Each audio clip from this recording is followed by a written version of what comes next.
I'm Terry Newson. I'm a wife, I'm the mother of 7, the grandmother of 5, and I'm the founder of Orphan Promise.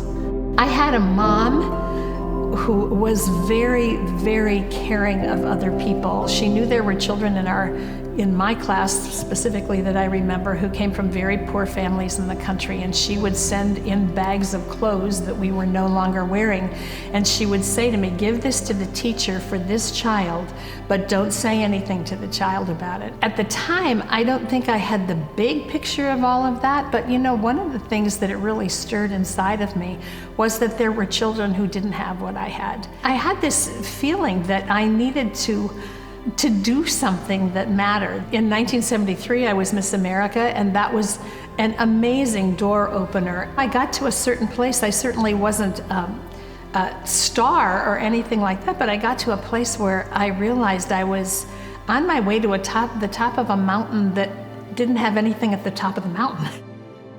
When Andy and I married, we were in our early 30s, and I honestly thought I was never going to have children. Imagine that. So we gave birth to Drew, and then we thought, well, you know, we wanted to adopt. We applied for adoption for a little boy, and it fell through last minute. And so by that time, I was pregnant with Tori. And so we decided we better wait until she's 1, and then we'll try this process again. And so we did that and applied to adopt a little boy from Korea, and JP joined our family just before Tori turned 2. And then a couple of years later, a friend contacted us. A young girl had become pregnant and knew that she wasn't in a position to raise her child and was looking for a family to adopt. Her baby was biracial, and we were super excited about that because we really believed that God created us all to be unique and enjoyed in our uniqueness. My husband used to say that he thought there was a conspiracy in the dining room table business because every table came with 6 chairs. So we felt like we finally met the criteria. We had 6 people at our table.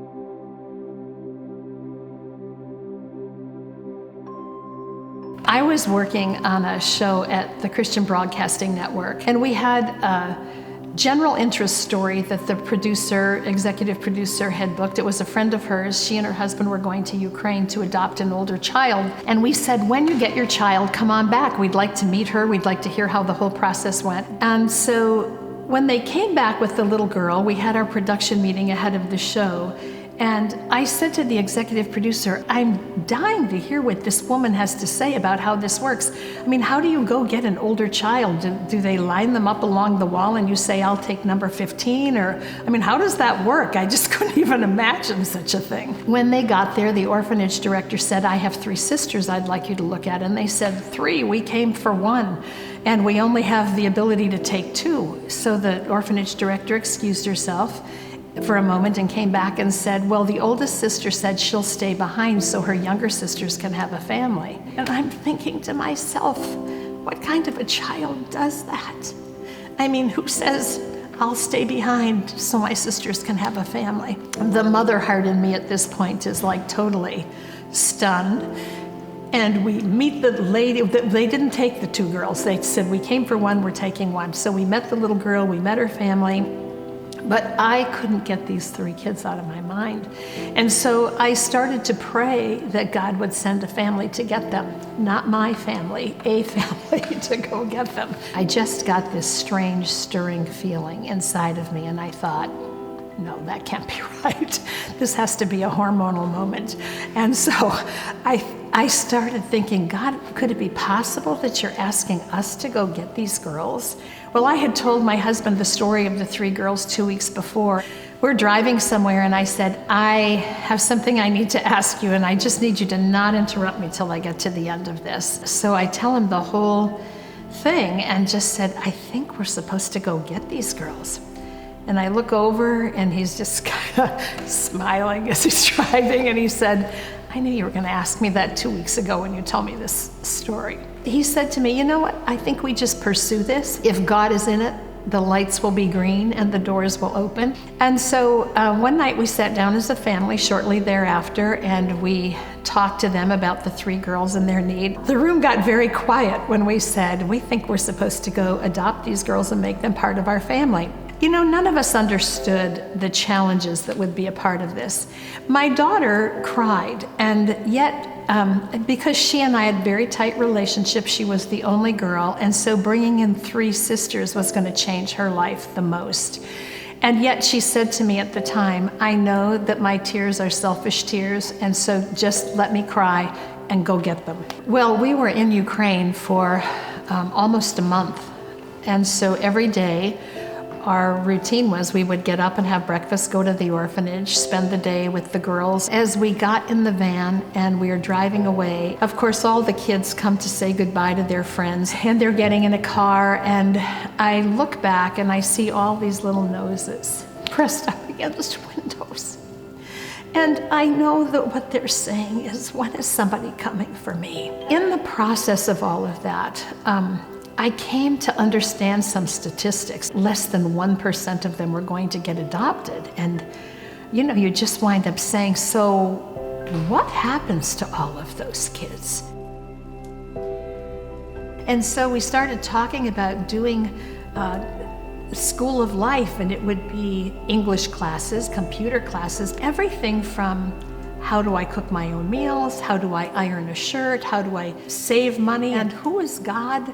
Who am I, and who is God to me? We just felt like if we could help kids get a handle on life in that way, that we could help them move forward.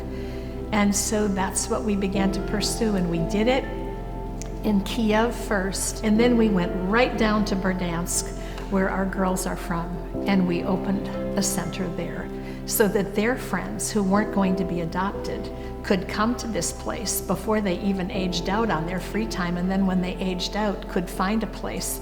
And it was the beginning of Orphan Promise.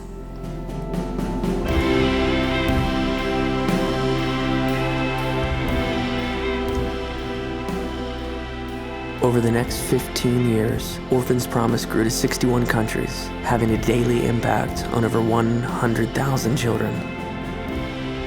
Though the reach of Orphan Promise has grown, the desire to take each child from surviving to thriving stays the same. These are the stories of the children whose lives are being impacted, and the heroes on the ground as the hands of Orphan Promise.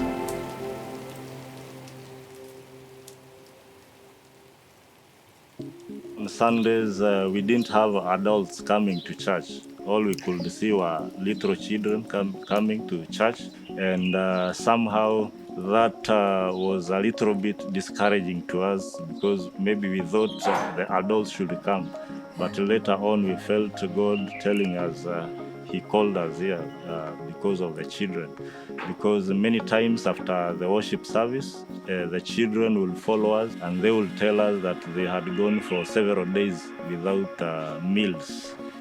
My name is Pastor Samson Kirinya, and my wife here is Charity Kirinya. And about 12 years ago, God called us to come to Taveta for the works of ministry. We started preaching around the community. That's when we realized that we needed to help them get something to survive with, and that is food. When these children kept coming to the church and they will have something to eat and drink, they would go back to their villages and tell the other children about this pastor and his wife who gives us something to eat and drink. So every Sunday, the number of these children kept on increasing in the church. So we thought that it is important for me and my wife to request these children to take us to their families, to introduce us to their parents or to the people who are taking care of them.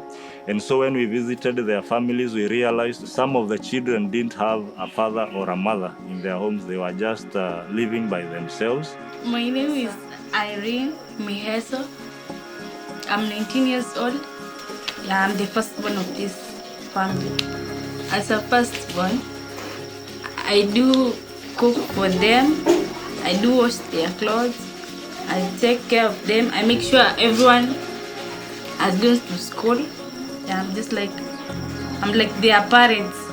We do live with my parents or dad because my dad passed away and my mom also gave us. She left us long before, and she didn't tell us where she was going. When we talk about food in school, yeah, they can go to school even without food, but they cannot learn.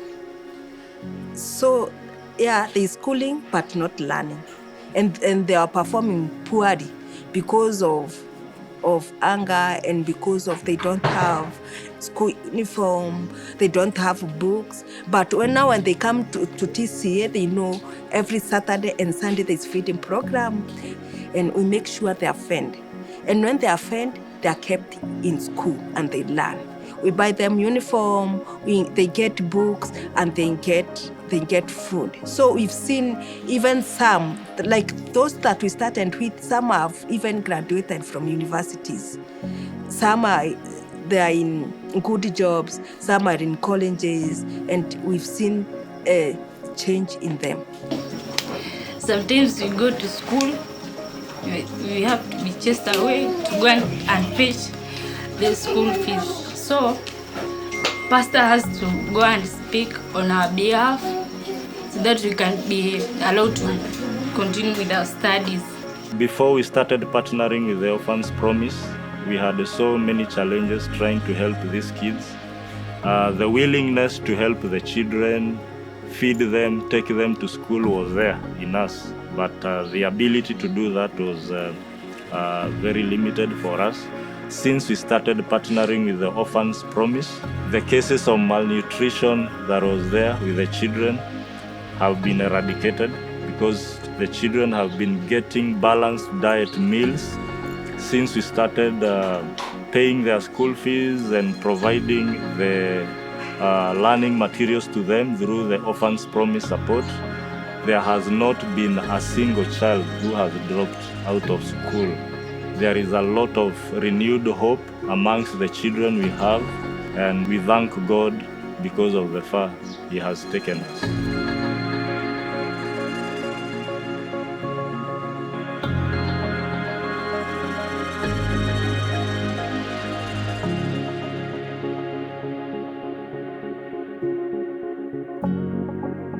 My pastor here, Pastor Ukrainian, and our family, they have been our help because they love us. They are there for us.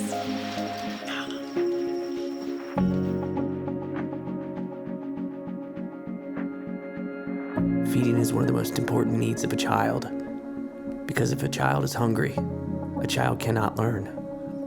Once a child is fed, they need access to education to prepare them for a future. When I received Jesus, I know that's what I was looking for all my life. And in that time, I received from God, I had to serve to children. Because in our community, there's like 10,000 people living, and I don't know, maybe 4,000 or 5,000 kids. And they had no goal. So they're not like the other nations going to the school, because we are like gypsies, we look to ourselves down, like we are nobody, we can do nothing. And that's what I want to show the children, so they are the same like others, and they can be whatever they want. So my name is Carlos Horvat, I'm from Ukraine, living in Munkac, and I am responsible for Seed Project and the project of education. We started almost 9 years ago. We had the idea to feed some people with youth, and we went to the mountains and we planted some potatoes. When we harvest, it was a big harvest. So when we take out and we feed like 7 families, we give bag of the potatoes. And we had the idea to do bigger. So my 2 friends and come and they put their money, and we did in 2 villages. Then the Orphan Promise come like support us, and at that time it's grow up so big. So from that time like 320 families was involved in Seed Project. Én vagyok Laci, 13 éves vagyok. Az írja a konyha, amikor korán reggel felállunk, az helyesek vagyunk, összeszedem a testvéreimet, a barátaimat, eljövünk keresztül, hazamegyünk, másnap eljövünk, a helyes vagyunk.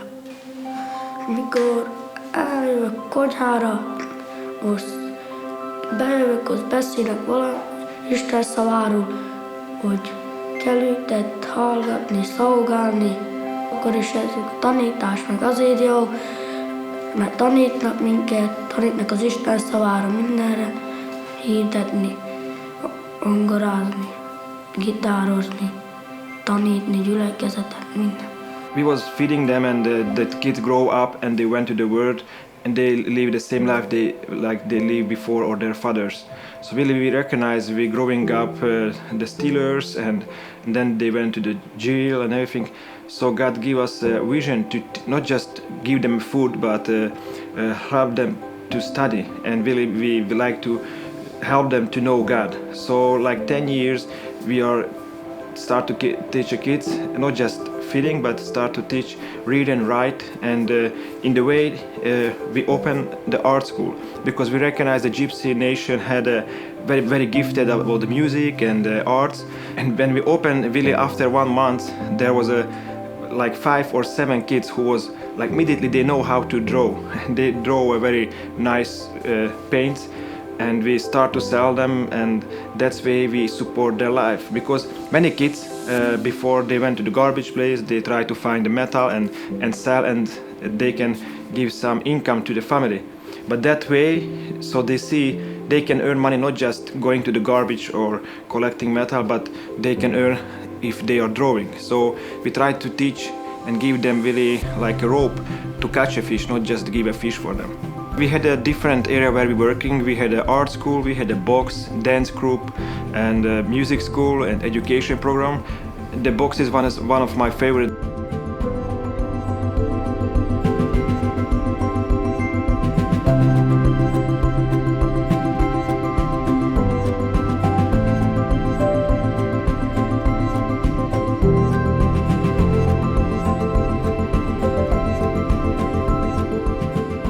When we open, many children come there, and we recognize there was a very gifted kids, and many people just come and asking how we do. Really, we not do nothing. We just find the gift and we help and build them up, and they can be whatever they want if they put the power there. So that's why I'm doing this, because I like to see a better future for our kids. A jövőben azt szeretném, hogy felnőnék, lenne egy házam, hogy eltartnám pulyámot, a testvéreimet, és az anyámot feltartnám.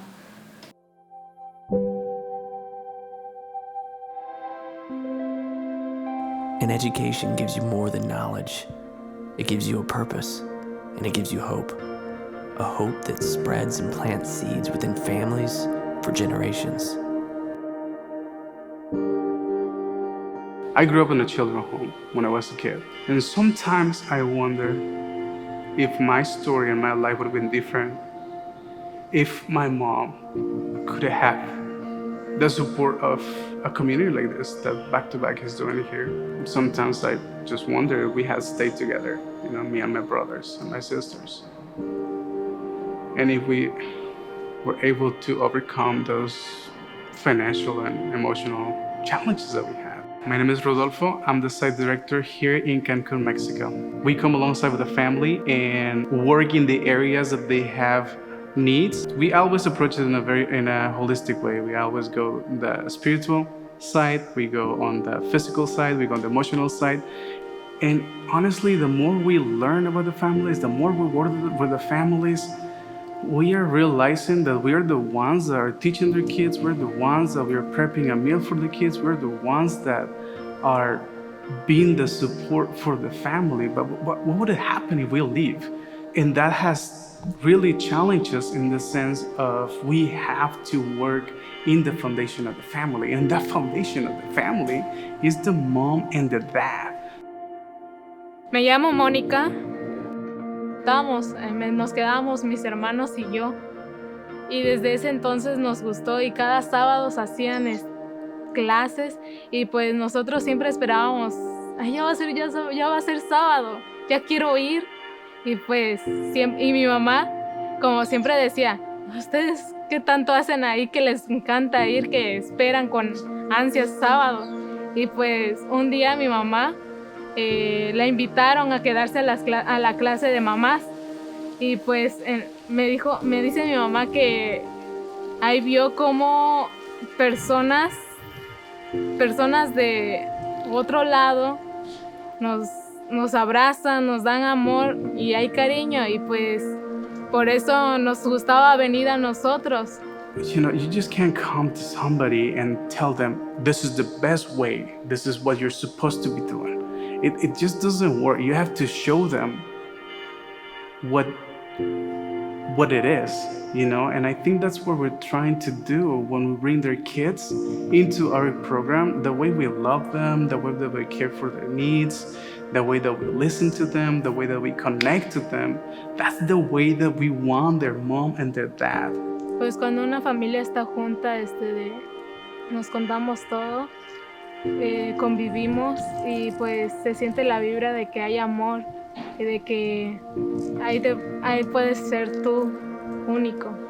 Y pues ahí como que hay jóvenes que, no sé, no me hablan o así.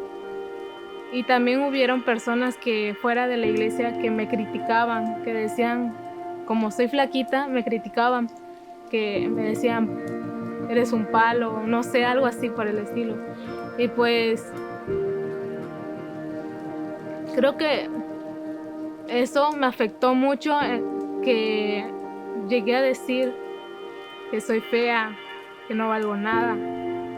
Y mi mamá siempre está ahí ayudándome y me está diciendo que no, tú eres hermosa.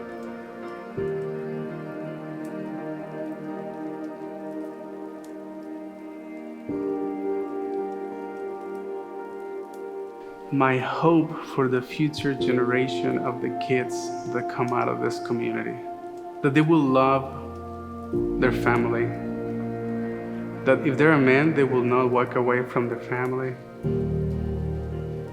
love their wives, be the man that they're supposed to be in the house, their family, love each other, stay together. Doesn't matter what it comes their way. Just through my experience, my personal experience, and transformation that takes place only through the power of Jesus Christ and a relationship with Him, is that I made a promise to myself that I will never leave my family. I will always love my wife, and I will give the best from me to my children.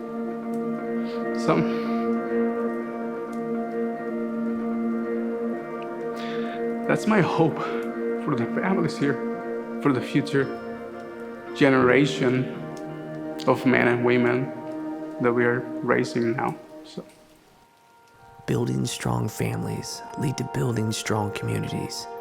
These children are being raised up as leaders within these communities with a renewed hope to help the community thrive. I think in every country, when children finish their orphanages and come out from their places, for instance, in Armenia, I saw that girls, they don't know how to earn money. They don't have professions, and they go and they sell themselves. And guys, boys, what they do, they go to grab, they go to take something that not belongs to them. And it's so painful to see that, because they could be good specialists for country, for Christ, for everyone. So that's why it was like a pain in my heart to reach them, to do something for them, to save them with Christ. I'm Samson Mkrtjan. I'm from Armenia, Yerevan, and I'm a coordinator of Orphan Promise training centers in Caucasus. In our training centers, we teach children English language, computer skills, life skills. This is not a secret that without computer, there is no any future in the world. They have to know, they must know computer. Each profession they will choose later, they have to know computer. I would call this project God's hand, because without this project, those children could not find them in this world. Ես Միլենան եմ, 17 տարեկան Հայաստանից։ Ես բնավորությամբ ինքնուրույն եմ ու չեմ սիրում կախված լինել ինչ-որ մեկից, իսկ գումարը այնպիսի մի բան է, որ քեզ կախման մեջ է գցում ինչ-որ մեկից եւ սեփական գումար ունենալը շատ լավ է։ Ամենահարմար միջոցը on-line կերպով գումար աշխատելն էր, սակայն on-line շոփերը բավականին շատ են եւ ես պիտի մտածեի մի հետաքրքիր բան, որը չեր ունենա իր նմանը, որ տարբերվի չունենա իր նմանը։ Տարիներ առաջ սովորել եմ համակարգչային դպրոցում եւ դպրոցն ինձ տվեց բավական գիտելիքներ Photoshop-ի եւ իլյուստրացիոն ծրագրերի հետ կապված։ Մտածեցի, որ կարող եմ սկսել գրաֆիկ դիզայնով զբաղվել, պատրաստել գրաֆիկաներ, տարբերակեցի հումորային ինչ-որ ավելի խորն իմաստով ու նկարների հետ կապված։ Դպրոցն ինձ օգնեց գումար աշխատել եւ դպրոցից ստացած գիտելիքներով հիմա կարողանում եմ վաստակել գումար ինքնուրույն։ When we choose a group for training center, we bring from the world 90% and 10% our children. Then they became friends and then they invite them to the church and they save during this way. Ապագայի հետ կապված պլանները շատ մեծ են։ Նախ այս տարի պիտի ընդունվեմ համալսարան, դա առաջնային, որպես բարձրագույն կրթություն։ Իսկ ավելի մեծ երազանքներս կապված են իմ բիզնեսի հետ, այսինքն հետագայում ես կունենամ իմ բիզնես խանութը եւ այսպիսի մի բան եմ մտածել, որ դեռ չկա Հայաստանում, ես չեմ տեսել։ Ես ունեմ Աստված ու Աստված իմ հետ է, իմ կողքին է, կարծում եմ, որ ոչ մի բանից չպիտի վախենամ ու չունեմ վախենալու առիթ։ Without you, we couldn't reach so many people, so many children, so many orphans in Armenia. And plus, we evangelize or take Lord's gospel to thousands of children in Armenia. You feed them, you give them clothes and everything, education, and it's incredible ministry. Եվ ուզում եմ ասել, թող Տերը օրհնի ձեզ, Աստված պահի ձեզ, իր երեսը փայլեցնի ձեզ վրա եւ ողորմի ձեզ։ Շնորհակալ եմ ամեն ինչի համար։ Տերը օրհնի ձեզ։ No matter where you're born, we all are children of God. So in Christ, we, though many, form one body, and each member belongs to all others. We all belong.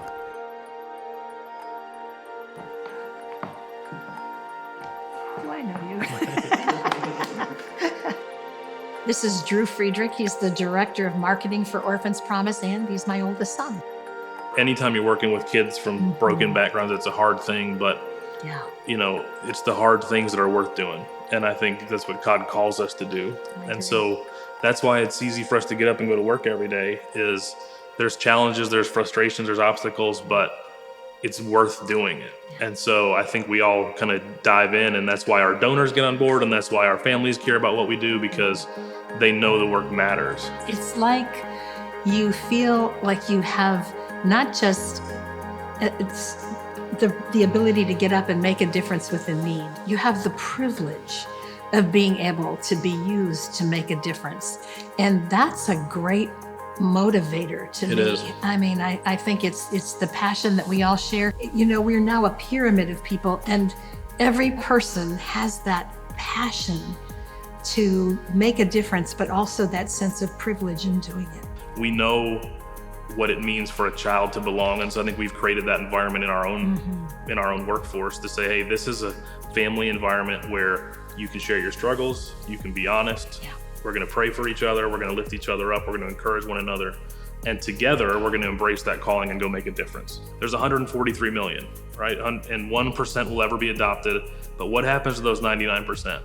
Is their trajectory just, does it have to go down?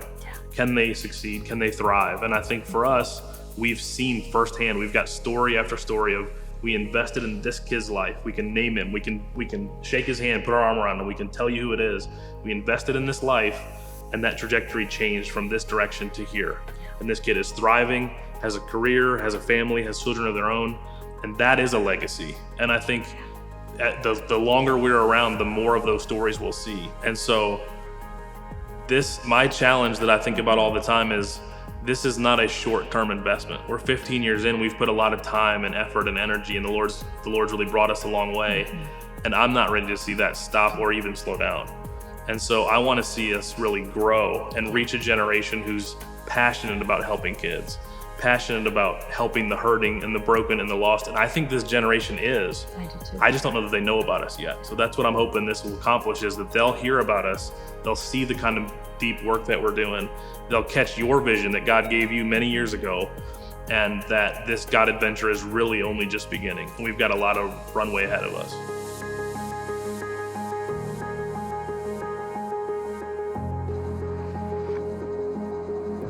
Եվ ուզում եմ ասել, թող Տեր օրհնի ձեզ, Աստված պահի ձեզ, իր երեսը փայլեցնի ձեզ վրա եւ ողորմի ձեզ։ Շնորհակալ եմ ամեն ինչի համար։ Տեր օրհնի ձեզ։